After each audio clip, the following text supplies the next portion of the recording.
Hey, how's it going, guys? I'm back. First thing I want to say, I'm going to try to break the habit of doing all these intro bits before I get into the meat of my video, but this time it's important, so please bear with me. What I'm about to talk to you about today is one of my top 3 most important thoughts of the last few, of my lifetime, maybe. At least it feels that way now.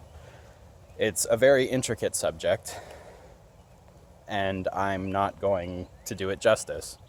Now that I've said that, I'm not going to concern myself too much, but the reason I need to bring this up to you now is because the next X number of videos that I make are going to be about this.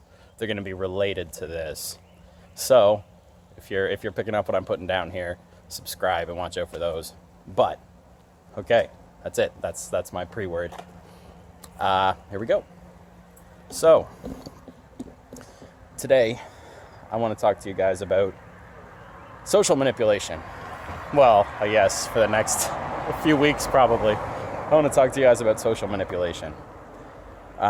More broadly, just manipulation on the whole. And today, I'm going to keep it very specific. And I'm going to talk to you about a story you've likely heard the headline of, or something to that effect. There's a chance you've heard of this. You ever heard of that? Do you remember that company that found out a woman was pregnant before her own father did? You guys remember hearing about that? Well, that was Target. And I'm going to tell you that story.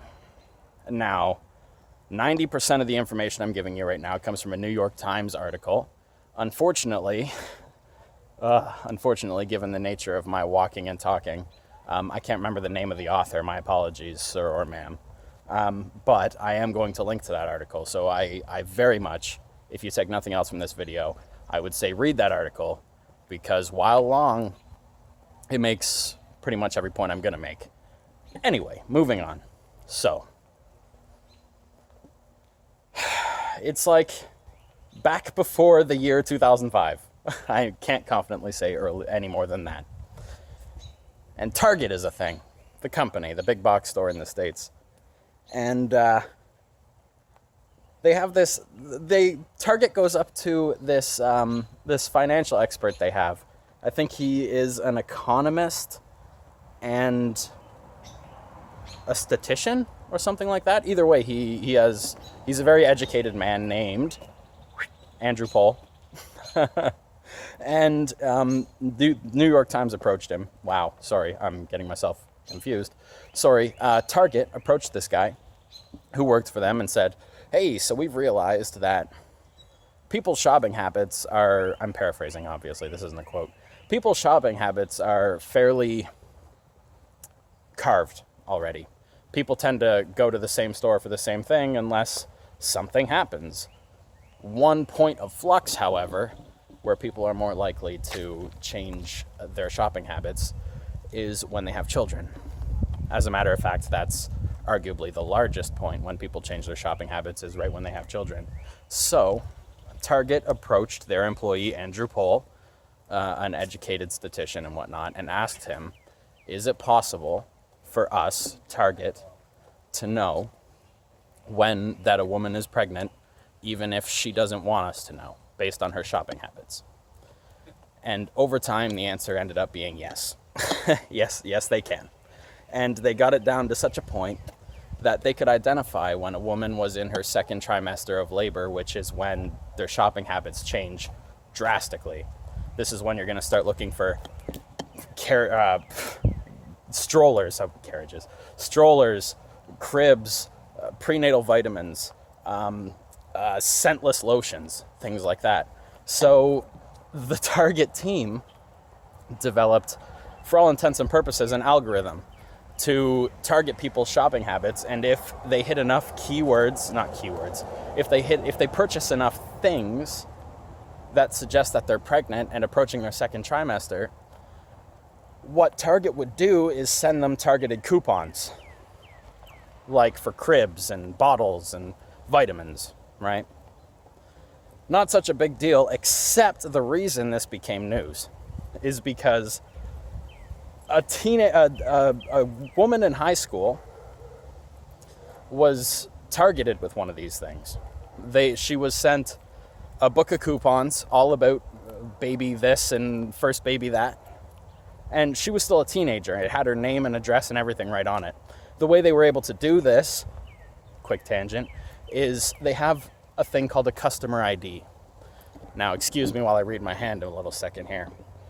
If you buy anything with a credit card, you call their phone line, you open one of their emails, you visit their website, you give them your postal code, any of that shit, they develop a specific number for you as a shopper. If they can get your name, they'll associate it. And that's what they did. And they managed to find out, based on this high school girl's shopping habits, that she was almost certainly pregnant, and they sent her coupons so that they could get her loyalty in this critical time. Now, the father of this young woman showed up at the Target store, thank God, because this story became public due to this.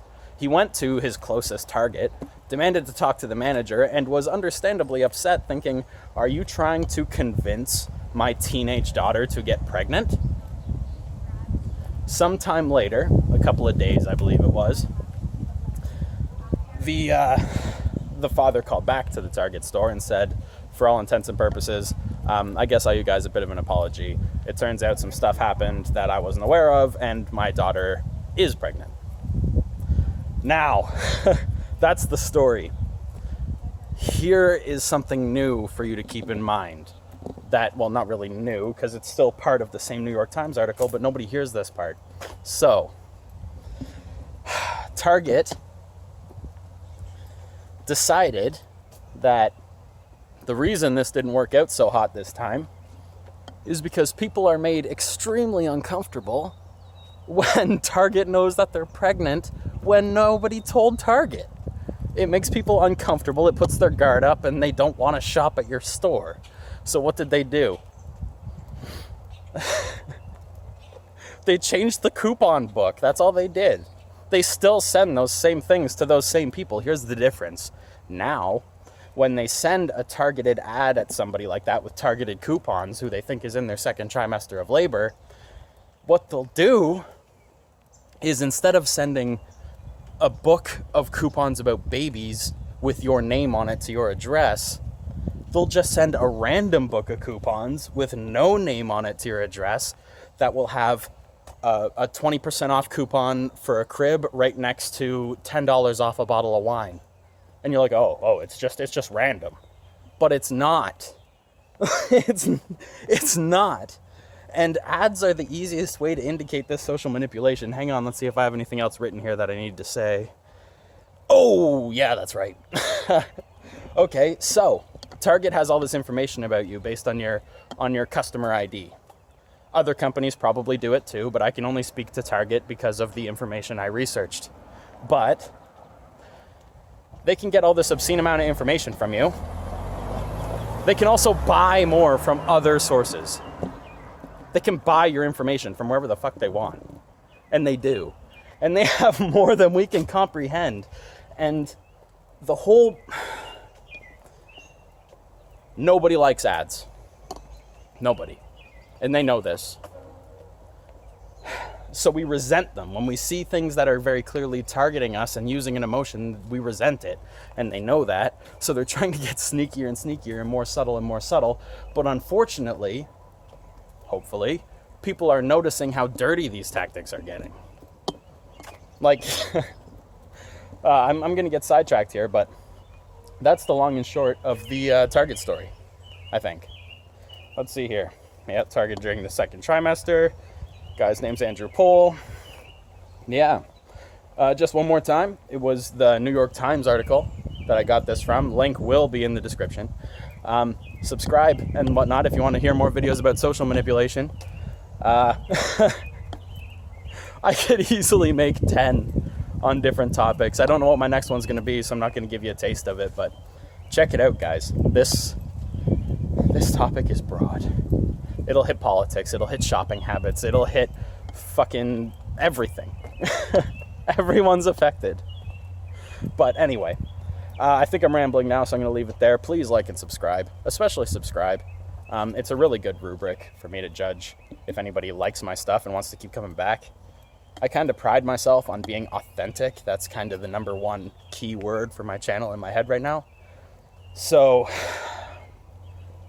I feel like if I am truly being authentic, then people will want to keep rewatching. Whether I get 1 million views or not doesn't really matter. But either way, I'm getting sidetracked again, as I'm inclined to do. But social manipulation, it's going to be the topic of my channel for a little while. This time I told you about Target specifically, and how they know that you're pregnant before you do, and how that story fell by the wayside, but they still have that information. They're just sneakier about it so it doesn't get out there. And one last little fact about the Target thing. The New York Times interviewer was specifically speaking with Andrew Pohl, the statistician I'm telling you about. Apologies if he's not actually a statistician. He might be a mathematician or something. But either way, he was speaking candidly in an open interview with Andrew Pohl, which is why I respect Andrew Pohl so much, because he's not hiding his information. He's just a scientist. This is another example of taking advantage of the academia, right? Like, this guy Andrew Pohl just wants to be the best statistician there is, and they came to him with a problem, and he solved it, but then they used that information. Anyway. Either way, most of this information comes directly from Andrew Pohl. However, Target told him to stop talking to Walmart Walmart. Wow. Ooh, Freudian slip a little bit there. I'm pretty sure Walmart's on the same bandwagon, but I don't have that info yet. Yeah, so Target told Andrew to stop talking to the interviewer. Yeah, that's kind of a red flag there.